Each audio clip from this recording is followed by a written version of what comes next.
Alternating voltage दिया है, okay, E is equal to 200 है ना √2, यहाँ पे sine 100t connected to the 1 microfarad capacitor. C की वैल्यू 1 माइक्रोफैराडे, वर्डिंग में दिया है, माइक्रो मतलब 6 बेटा, 10⁻⁶ through the AC ammeter. What is the reading of ammeter?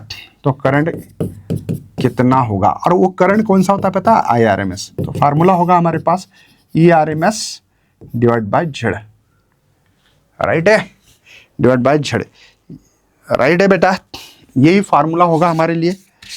आप लोग समझ पा रहे हो कि मेरे पास Z इंपीडेंस नहीं सर, XC ओनली क्या है, कैपेसिटर सर्किट है, तो Z नहीं लगा सकते, XC लगाएंगे। क्यों पता लगाना? क्योंकि ये प्योर कैपेसिटी सर्किट है, ध्यान रखना पड़ता है कि कौन सा सर्किट है, कैपेसिटिव सर्किट है, ये ऐसा सर्किट है बच्चों, ये जो है ना, ये C कैपेसिटर है, आपको पता ही है, E is equal to E0 sine omega t। कुछ समझ में आ रहा है?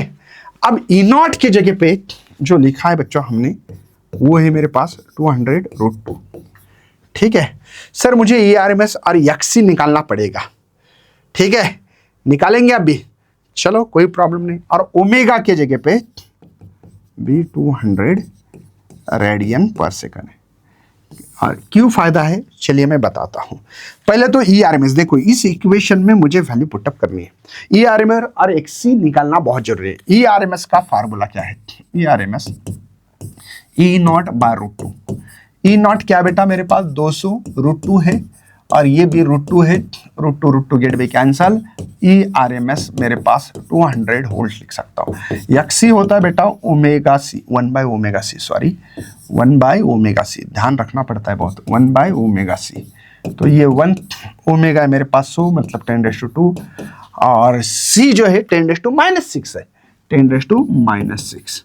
तो ये XC इज इक्वल टू यहाँ पे 1/10⁻⁴, समझे ना बेटा, ये ऊपर गया तो 10⁻⁴ ओम।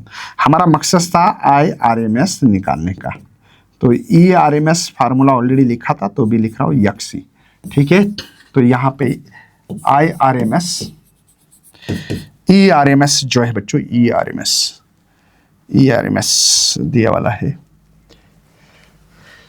ERMS है 200, ओके, XC की वैल्यू है 10⁻⁴, ओके सर, मुझे मिली एम्पियर में ध्यान रखना पड़ेगा, आंसर देखना बहुत जरूरी है। 200 ये ऊपर गया तो -4 बेटा, तो 10⁻³ बनाना है तो 20, 10⁻³ एम्पियर, लेकिन मिली में है इसीलिए तो -3 रखा था मैंने।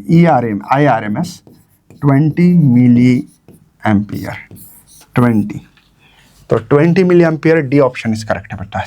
कौन सा है? डी ऑप्शन इज करेक्ट है। समझ में आ रहा है? डी ऑप्शन इज करेक्ट है।